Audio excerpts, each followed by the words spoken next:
Okay. So life insurance, I'm sure you guys have had this in other classes. Yes, no? Anybody had any exposure to life insurance in any other class? Not really. Not really? Okay.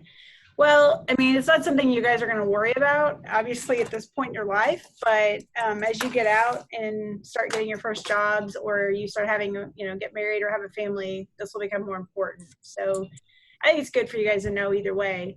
So obviously, the most important risk that it's trying to cover would be premature death, where you have financial obligations for your family. Especially if you're head of household and they rely on your income. So there's a lot of costs associated with that. It's not just the loss of your future earnings, but you could leave, some outstanding debt, or there's additional expenses associated with your death, like, the settlement of your estate or funeral, or just dealing with the grief your family has to deal with and extra support. Um, Life expectancy is pretty straightforward. I mean, it doesn't matter what age you are. You could be 21 and they're going to have a life expectancy for you. Obviously, life expectancy has increased over the last century, but the US, for some reason, is still a little bit higher risk than other countries. It was really surprising how high US, I mean, how low it falls in the life expectancy categories compared to others. Um, so the financial impact depends on the type of family that you have.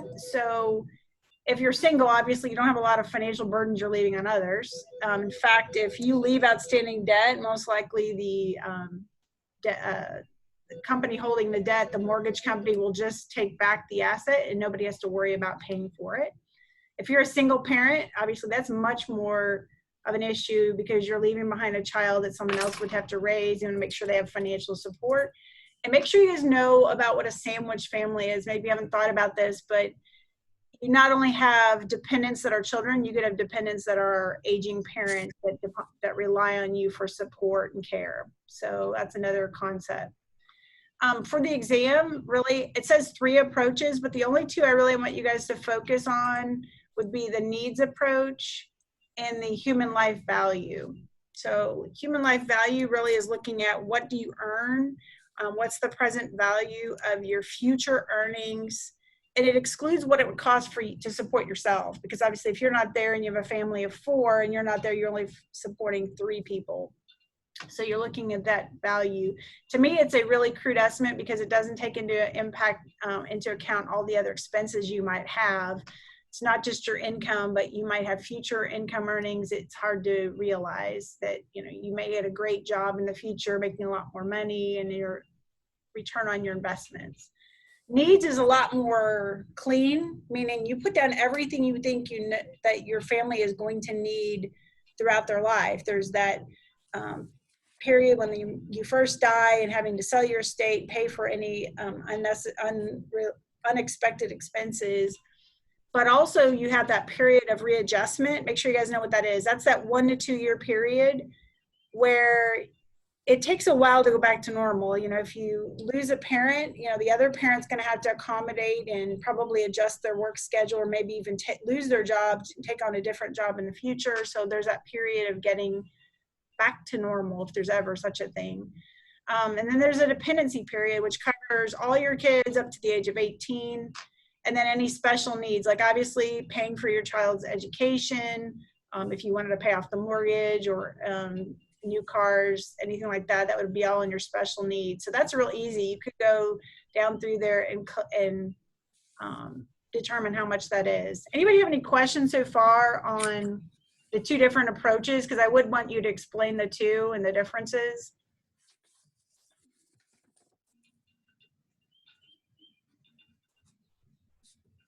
Anybody? No? I can't see your faces, so I'll just keep going if I don't hear anything. You do not need to know capital retention approach. The most important thing to take away is most people don't have enough life insurance because, one, they either can't afford it, don't think they can afford it, or don't think they need it, which obviously everybody needs it if they have financial obligations that they're going to leave behind. So the problem is that if you don't have enough money to pay for insurance, you probably can't even afford it if you do something does happen to you, because you already are leaving behind a financial burden for your family. It's unfortunate. So the two major kinds of life insurance, just making sure you know the distinction. You don't have to know the different levels in whole life, but making sure you understand the difference between term and whole life. And term is that temporary protection. You can renew it every year. You don't have to prove that you're still insurable, which means you don't have to go through a health assessment, except if you get to a certain age, they might have you retake it. It actually can be converted to a cash value policy where you can cash out monies you put in, but it's going to cost you. And basically, if you don't have a lot of income, you need protection while your kids are in the house or you're supporting a family, this is a really cheap way to do that. And your premiums do go up with age. So the older you get, the higher your premiums. So it's not a long-term protection for your life. And it definitely doesn't have any savings component. It's like paying auto insurance. You pay it, and then it goes, you don't get any money back. Whole life lets you get that. It gives you level premiums. You pay the same regardless of your age 30 or if you're age 55, you get lifetime protection. And obviously you're going to get overcharged in early years and undercharged in later years, but it all levels out based on that premium. It's very, very expensive. So a lot of people don't buy it or can't afford to buy it.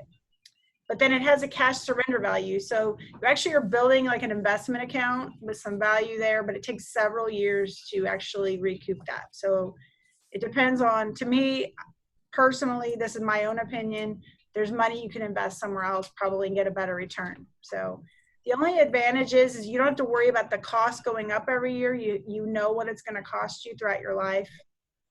Whereas the other term insurance, it's going to go up as you get older, but most people don't need it forever. And then the last one, I don't remember if there's a question on it, but endowment insurance, I'm thinking there used to be, if I have left it in that I can't remember. It pays the face value of the life insurance policy if the insured dies, but it also pays it to the insured if they're alive at the end of the period. So no matter what, they're going to get their money, a face value out of it. In the other types of policies, someone has to die, their life has to end in order for someone to get paid. There are some other variations, just knowing that there's, you can choose variable, which means that if you do well on investments, you get a better, higher return. If you just do a regular, ordinary life insurance policy. Oh, I'm going to mention that whole life is the same as ordinary life. So if you see the word ordinary life in any of the exams or quizzes, that's the same thing as whole life. Sometimes people want to unbundle the two pieces, the savings part and the protection part. One is protecting your life, and the other one is you're actually trying to increase savings. So you can unbundle those with universal life. And if you want the inflation to be kind of factored out, you can pick an indexed life insurance policy, which actually would adjust it based on the stock index and any inflationary increases. The other thing with just overall life insurance, whole life, ordinary life, is that you have a lot of expenses. They do charge you a lot of admin expenses because you're choosing to invest and do other things and to have a cash value at the end. If you are a preferred risk, I know there's a question on this, those are sold to people who are lower than average risk. So you're a non-smoker, you're healthy, you have a low risk career, you don't jump out of airplanes, you might be considered a preferred risk and will get better life insurance rates. Most likely all of you will have a group life insurance plan. When you take your first job, most employers will give you a certain amount of life insurance. You don't have to take a health exam, and you get to buy like 1 or 2 times your salary, or sometimes they provide at least one level for you. Any questions about life insurance so far? I'm going to take a look. Anybody have any questions on that? No? Okay. I'll go back to the screen. A few things on life insurance. So who owns it? Either you can own it because it's your life, your spouse might be a beneficiary or a family member, or it can be a third party. But the problem is that nobody else can take out unless they have an interest in your life, meaning your spouse, they do not have the right to take out a life insurance policy on you. Unless, for example, you are a partner in a business and your partner or the corporation takes out a life insurance policy on you, because if you die, that could put the financial strain on the business.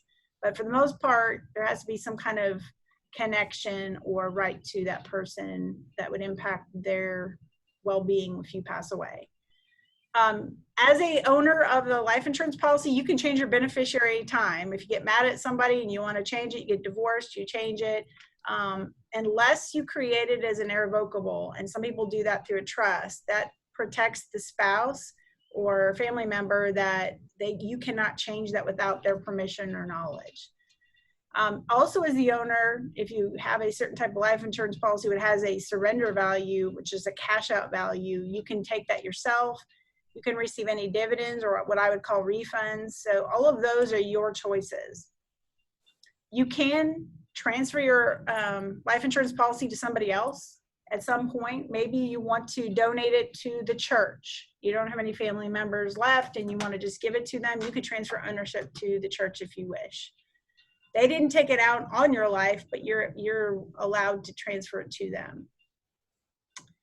The most important thing about life insurance is that when they accept you, they have the insurer has 2 years to determine whether they get to do a health screening, and they get to find out that, it's a legitimate policy. If for some reason they think you've lied about it or you have a risk that they've identified prior to the end of the 2 years, they can't contest it after that. So that incontestable clause says that they can't revoke their coverage after your lifetime, after those 2 years.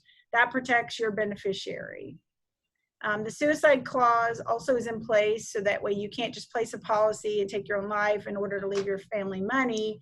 You have a 2-year period. After that 2-year period, they can't contest it and they have to pay it out. However, if that clause came into play, your family would get money back. It's real important to know that, but they would only get back what they paid in, or you paid in. They're not going to get that full face value of the life insurance policy, only what premiums were paid, less any expenses. If you ever forget to pay your insurance policy or you can't afford it and you drop it, you can, if there's a clause in there, you could reinstate it. And the reason people might do that is because maybe it was a better policy that had better coverage. And even though it's expensive, it may be cheaper than going out. Maybe your health has changed, and so you can no longer get a policy with the same coverage. So some of the policies allow you to do that. There's 2 different types of beneficiaries, the primary and the contingent. So the primary is the one that you expect to get that. Most people would name their spouse as an example, or partner, to say, okay, you are the person I want to have that. And then if you are no longer alive whenever I pass, it will go to another contingent beneficiary, like our children or any other family member that you wish to name. Another good reason to have that is what if the owner of the life insurance policy dies at the same time as their primary beneficiary. Maybe they're in the same car and they both pass away. That would leave the money to those contingent beneficiaries without having to worry about it going through estate. Like I already mentioned, there's a revocable and irrevocable type of beneficiary. Most of them are revocable, meaning you can change it at any time. There are very, very few exclusions. I already mentioned the suicide one. If you die as a result of war, that would be excluded. And another one that often is excluded is any high-risk activities that are noted in the policy. Like a lot of them will have, if you fly an airplane, they may have an aviation exclusion. It does not mean that you can't fly in an airplane. It just may mean that you can't be the pilot in a smaller than a commercial plane.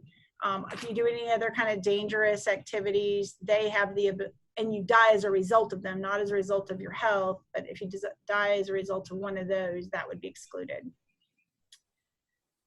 You can assign your policy to someone else. Like I mentioned, you can transfer your ownership to somebody else, like the church or the charity. That's absolute, meaning you won't take it back. It's theirs to keep. And collateral is where you actually use the value of your life insurance to serve as collateral for a loan. And when you pay that loan off, it goes back to you. Make sure you know the difference between a participating policy and a non-participating policy. The only thing different is that a participating policy is going to pay back dividends. And that's a really good thing. Sometimes it's a pretty significant chunk. At the end of the period, if they have better than average experience, less people die than they anticipated, better longevity, they're going to pay out a dividend or a refund. And so they have surplus funds available. So dividends are never guaranteed, but they come from three main sources. Maybe their interest earnings are better than they expected, they have a lower mortality than they expected, or they had less expenses than they expected. Those are the only three places that the extra money can come from. If it was a non-participating policy, you as the owner would not get any refunds or dividends paid out.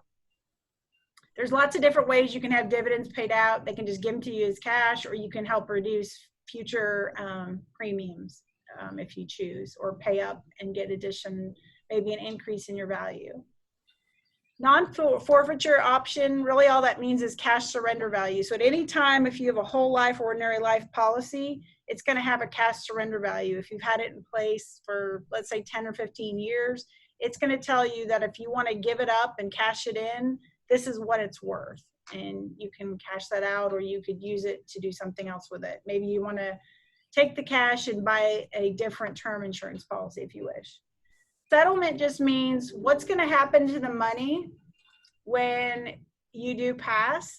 As the owner, you get to choose those options. Maybe you don't want your family to get a large chunk of money at once. You want it to maybe be paid out in certain increments, or maybe you want one of the beneficiaries to make withdrawals when they need it and keep it in investments, whatever they choose. You could actually have it get like monthly or quarterly payments, or maybe they just get once a year. But you get to do that, and how long you want to be paid out over. So that makes it really nice for better planning for your family, especially if they can't handle a lot of cash all at once. It wouldn't be there maybe by the time they got to college. The only other thing I'll mention on life insurance, that just to be aware, is they have something called a double indemnity or an accidental death benefit rider. All that means is that if you were to die as a result of an accident, not from health reasons, then you would get double the face value of your insurance policy. So if you have a $100,000 policy, you'll get, and it's health related reasons you die, you'd get $100,000. But if you died in a car accident, you would get $200,000. It's pretty expensive add-on, so not a lot of people do that anymore. And then if you actually find out that you're terminally ill and you have this policy in place, you can actually choose to take a lower percentage as a cash out because you know you have a terminal illness and you would like to use those funds to use before you die. So that's another option with some policies. Nice to have. Anybody have any questions so far? That's all of life insurance. No? Nothing? Okay.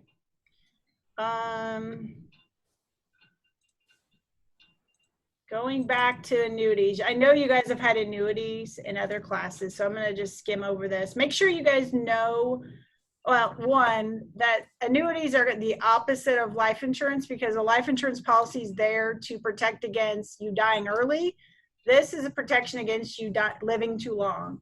So you're trying to make sure, you know, you live longer than you have money available to fund your life. So you need money to support yourself. Three main types of annuities. Make sure you know all three. Like, you know what a fixed annuity would be, meaning you get a guaranteed payment. It's fixed in amount. You get a guaranteed interest rate. You can either take it immediately when you set it up, or you can defer it to some future date. A variable lets you have that lifetime income, but your income payments will depend on how the market does in the stock or investments that you place it in. There might be a guaranteed death benefit that would lock in so that if you ever have gains, that it won't go below the gains you've already accumulated, which is good because it rises or increases the floor death benefit. So, you know, if you've, which is great. If anybody could have that now with the stock market, if everything you've had in your 401k, if you could lock it in and not lose anything you've previously gained, that'd be great. That's what you can do with an annuity. And then the last one is an equity-based annuity. So this would be deferred. It is fixed, but it is tied to some measure like the stock market growth, and then it provides some downside protection to your loss of principal. Each time you get a better deal, it's going to cost you more. So fixed annuities are going to be cheaper than variable, and then an equity index is going to be even more expensive. So when you get those special protecting of your gains, those are going to be expensive. Obviously, the most important part they talked about in the chapter was on the taxability of annuities. So if you buy from a commercial insurance company, it is not qualified, which means that it does not meet the IRS deduction code requirements, and you won't get those income tax benefits that you wish to get, which is fine if that's what you want to do. So be careful if your family is, or parent or family member is buying one. Make sure they know that if they're buying it from an insurance company, it may not be tax deductible. In order to know what percentage of the payment you get out of the annuity is taxable, what you have to pay tax on, you can exclude that portion, which is, so you take how much did I spend on the annuity, how much did I invest in it, and then you divide that by the amount that you expect to earn over the return period. So if you're going to get a higher percentage return over the period, you don't have to pay as much tax on it each period. So it's good to know, you know, did you get, that could be excluded from taxability. An IRA, I know you guys have had in other classes, accounting or otherwise. Essentially, there's two basic kinds, making sure you know the difference between the two. A traditional means that you get the tax, effective tax deduction on the front end, but then when you get the monies out, you pay taxes on them. The Roth, on the other hand, you don't get any tax benefit on the front end, but they're not tax deductible, your annual contributions, but your investment income actually accumulates tax-free. You can only on a traditional participate until you're 70 and a half, and then you have to take it out. And then both of them have a penalty. On the Roth, you can actually keep it in longer than 70 and a half. So that's good if you're a little bit older. They both have a penalty. If you're 59 and a half, you're almost always going to pay a 10% penalty on any type of retirement related funding. That's true of an IRA, also of any private retirement fund. Any questions about annuities or IRAs? Okay, hearing none, I'm going to move forward. Employee benefits, just making sure you guys know the difference if you start a new job in the next few years.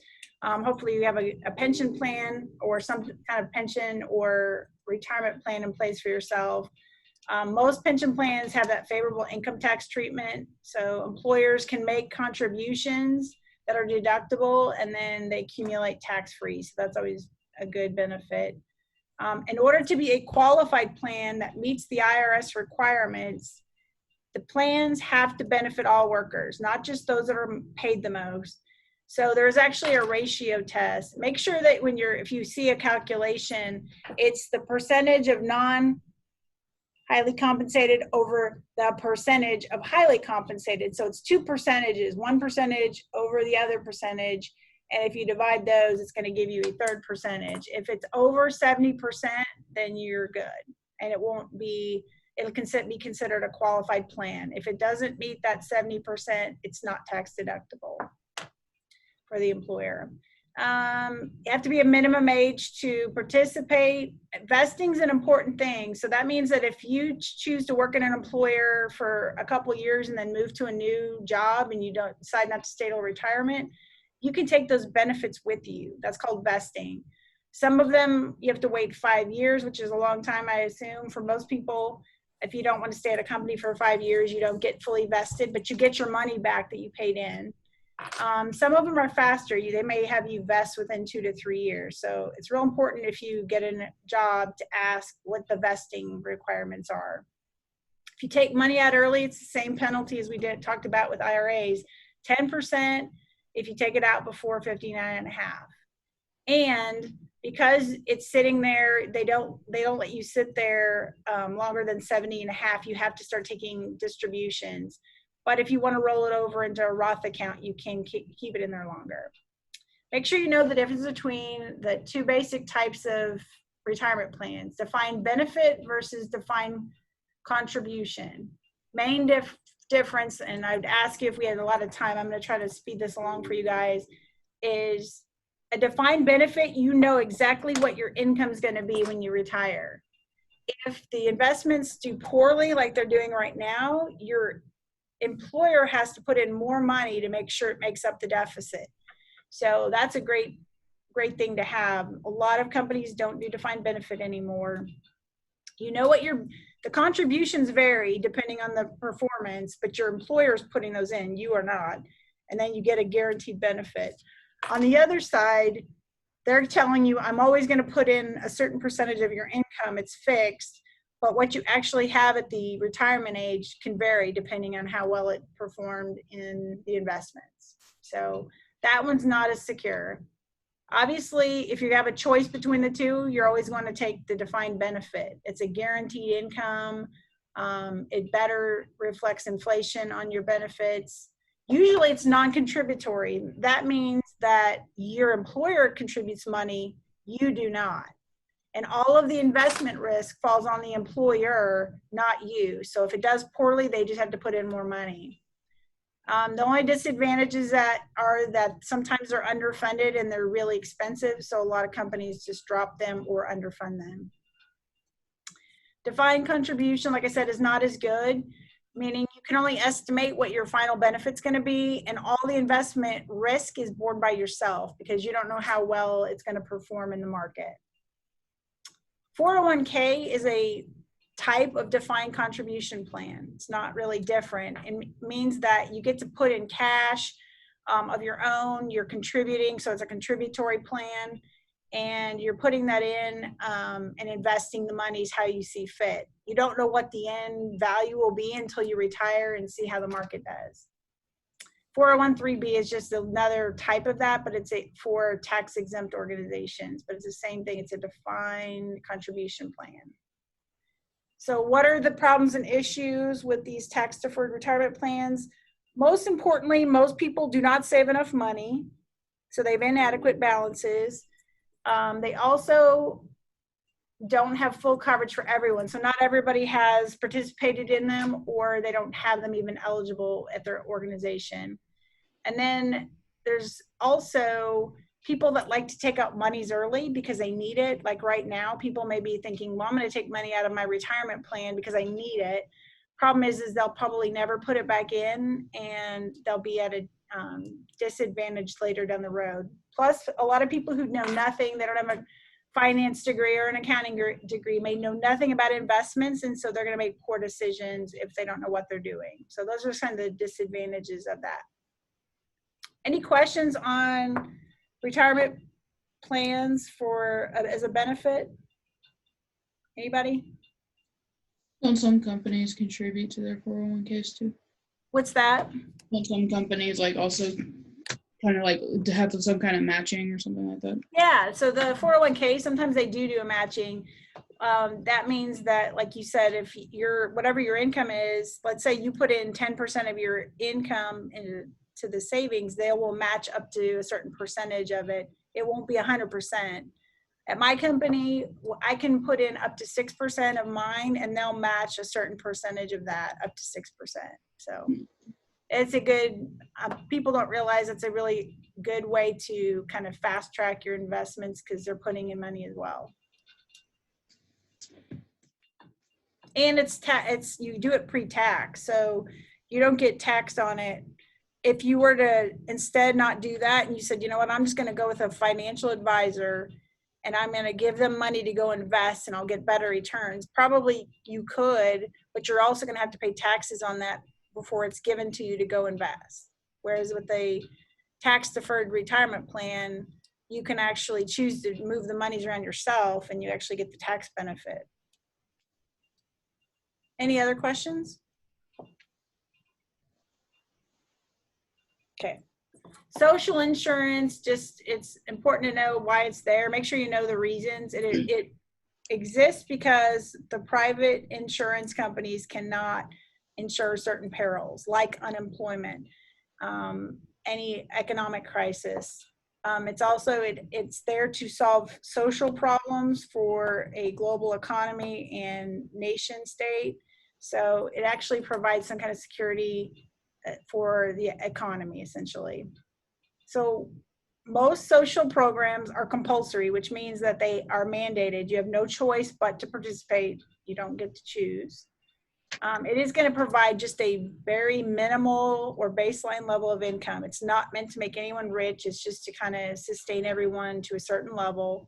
The way I would equate it would be like minimum wage. You're trying to put some kind of minimum. It's not, most people are still going to be in poverty, but at least it gives them something. It's not based on individual equity. It's more on social adequacy. So if you've got a large percentage of the population that is employed, they're not going to get money out in an unemployment insurance payout, but there's going to be a percentage of the population that it brings them up to a certain level. So there's more about a social adequacy there. And then all the benefits that you get are really ruled by the law that's out there. Each state may even have its own law. Most of them are federal programs, but there may be some very, workers' comp is an example where every state has their own workers' comp law. And there is no means, so you don't have to prove that you are in financial need to get some of these. So you could make, $150,000 a year, and you can file unemployment if you're laid off. But you won't get a large payout, but you will get something. Social Security is another one. You can make a lot of money, and no one's going to tell you can't have Social Security paid out to you. You paid in all those years, you get it. So you don't have to prove that you have a financial need. OASDI covers old age Social Security. It covers any survivors of yours if you die early, and it's also going to cover you if you're disabled before the certain age. If you get hurt not at work, if you were hurt at work and you get disabled, that would be covered up under workers' comp. You do have to have a certain number of credits, and you can only get like up to 4 credits a year. You have to work a certain number of calendar years consecutive or calendar months consecutively to get monies. What are the retirement benefits? Basically, you get a certain percentage of your income. You can't claim it before age 62. That's an early retirement age. Most people don't. You can get it then, and a lot of people do. But you'll get a percentage or fraction of what you would have gotten if you'd waited till full retirement age. Most people today, unless you're born before 1937, which probably very few still are out there that collected, but you get it up to age 60. Usually you have to retire when you're 67. That's the soonest, unless you choose the early option. And how they actually give it to you, it's based on a percentage of your income, but it's higher indexed for the low income people. So you get a larger percentage of your income back if you're low income versus if you're high income. It's definitely not going to replace your income if you make a lot of money when you retire. If you decide to delay getting monies until you're 70 and a half, instead of taking it at 67, you get even a better increase. So some people choose to wait. If you die early, your dependents would get a certain amount of money, and we'll talk about in a minute who's considered a survivor. Disability, again, you get payout for, you wait 5 months if you are still disabled. So this isn't for a short-term disability where you're hurt on the job and you're back to work in a month. You have to show that you've been willing and able to be employed and you've been working for a period of time. So then you would be eligible for disability. So who would be considered eligible for disability and survivor benefits? These are usually your young dependents. So kids that are under the age of usually 18 or younger than 18, unless they're still enrolled in high school, then they can get it. And then the disability is still eligible until they're 18. However, their spouse only gets money until they have dependent children that are up to age 16. That's kind of confusing. So the spouse gets a certain amount, the children get a certain amount, they get it longer than the surviving spouse does. And the most that you're ever going to get is a max amount per month. So even if you have many dependents, you're not going to get more money. There's a maximum amount you can get each month. It's usually taxable if you have other income. If you don't have other income, you probably won't have to pay much tax on it at all. How is it paid for? Well, part of it's paid by you out of every paycheck you ever submit, whether you realize it or not. You pay 6.2% out of your salary, and your employer also pays 6.2% of it. So they also are going to pay a percent. Match it, I should say. So 12.4% is put back for you for that Social Security. Another thing that people don't realize, it's not really listed there, but if you're either disabled or you are 65 or older, and you meet the retirement age, you're on Social Security now, you are eligible for Medicare, which is a health care benefit. When you're employed and you're still working, usually you're on an employer's health benefit plan. This is one that you can pay in after you're retired. So make sure you guys know the parts. There's part A, B, C, and D.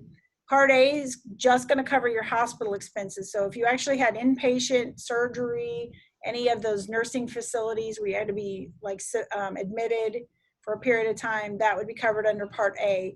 And that portion is paid for out of monies that you've paid in the past. Like a small percentage comes out of your, if you look on your paycheck, there's also a small amount for that as well. The Part B, you actually don't pay for it unless you want it, and you don't pay for it until you start collecting it. So if you have a parent or grandparent that is collecting it, if they have a monthly benefit from Social Security or disability, it's actually going to take out the premium each month that they get and it's like $134, $35 each month. And why would they want it? Well, it covers any of their doctor's costs. So if they want to go to the doctor, that would be covered there, or any lab visits, things like that. Part C is another option, and this you can choose to participate or not. It's usually pretty cheap, but it actually gives you better benefits for a small dollar amount, and that you pay separately. I think I mentioned in the video, my parents buy one, it's like $20 a month, and it gives them a little bit of dental, a little bit of vision. It gives them lower out-of-pocket expenses each month, so it's definitely worth $20 than what they pay for it, what they get out of it, the benefit. And then the last one, Part D, is that prescription plan, and most people want that. If you're older, you're going to have medications you're going to have to take at some point, and most medications are pretty expensive. So you pay up to a certain amount. Once you've met that, then they're going to start paying. Then there's another gap, which we call it, where they stop paying until you reach your max out of pocket. So it's not the best plan, but it is an option that helps supplement. Medigap is a completely different option. This is where you pay a big premium to a private insurance company every month, and they basically take care of all your medical expenses. This is stuff that Medicare won't cover. Most people cannot afford that, but that's an option out there.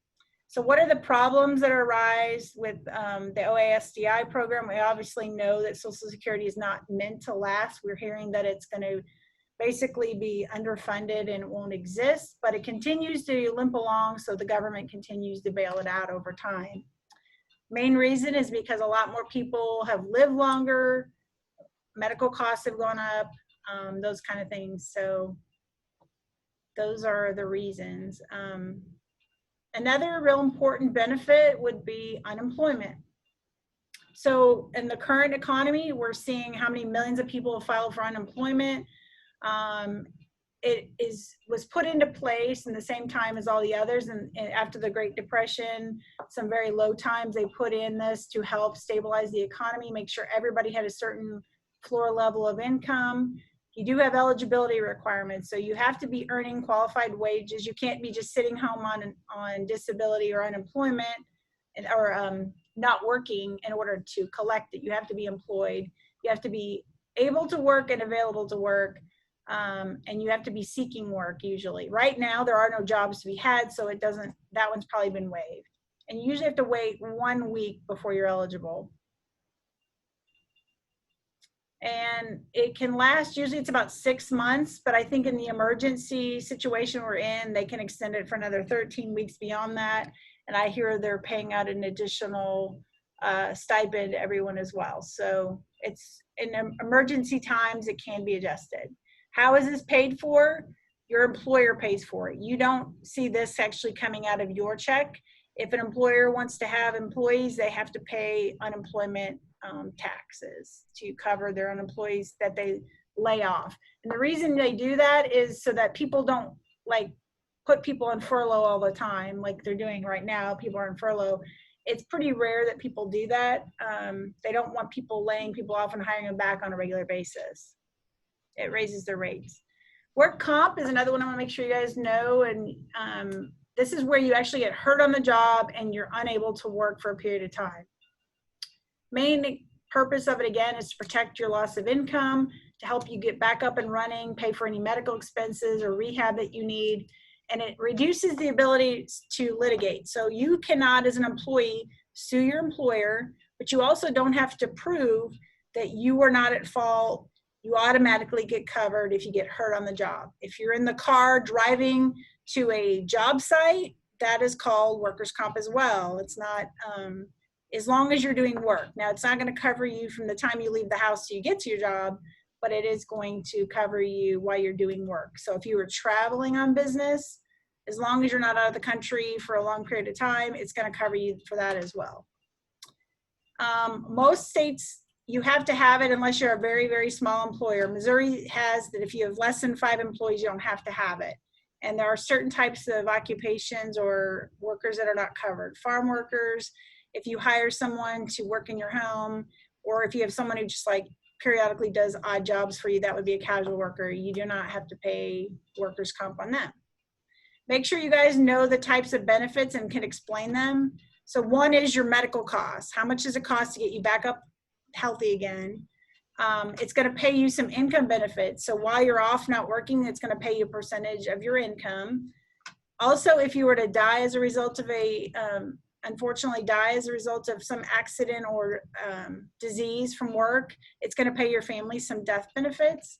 And then the last is rehabilitation. It's not only going to be physical rehab, it's also going to be vocational rehab. So it's going to teach you a new job if you need to, because you can no longer do your previous job. Obviously, there are problems and issues with it because of the rising medical costs. Again, there's a lot of fraud and abuse with workers' comp. People say that they can't work and then they turn around and they can do other things on the side and they get caught. So there's a lot of fraud and abuse there. And then a lot of older people are working, so that's caused the rates to go up. Any questions on that? Anybody? It's long, sorry. Anybody? No?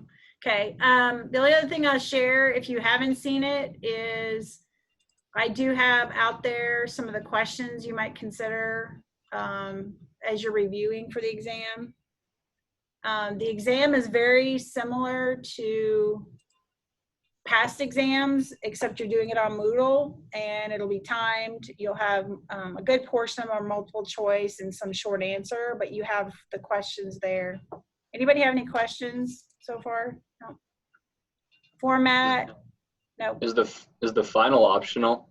It still is optional. So if you're happy with all your test grades, not your final grade. So here, I'll make sure before we go into finals that I tell you where you're at, because I've had students mess up before where they thought, well, I have an A- going into it, but if their exam grades were lower and their homework brought up their average, that messed them up. So make sure you look at your 3 exam average to see how that would impact your final. And it's worth 200 points, not 100. So if it's a lower percentage, it might put you on the borderline. So you can verify that with me, or I can let you know what you have going into the final. Sometimes it makes sense to take it, sometimes not. But if you do the final, I would give you back all the previous exams that you've taken, and you would be able to see what you got right and wrong. And then you also, can review with you if you choose to take it. And there's not going to be anything new on it. So you're not going to have surprises on there. It'll be pretty straightforward. Any other questions on the exam, quiz, timing? How long do we have to take the test? Do you have to take the 3rd? No, how long do you have to take? Is the Oh, time? how long? It's a 50-minute for exam 3. It's the same length as it would be in class. if for some reason you run into a challenge, let me know, but I think it's probably gonna be more than enough, especially since you're typing and you don't have to write it all out. I think it'll be faster. Any other questions? No? Well, I hope you guys hang in there. You don't have much longer. What, 2 or 3 weeks? That's it. If I can help you, let me know.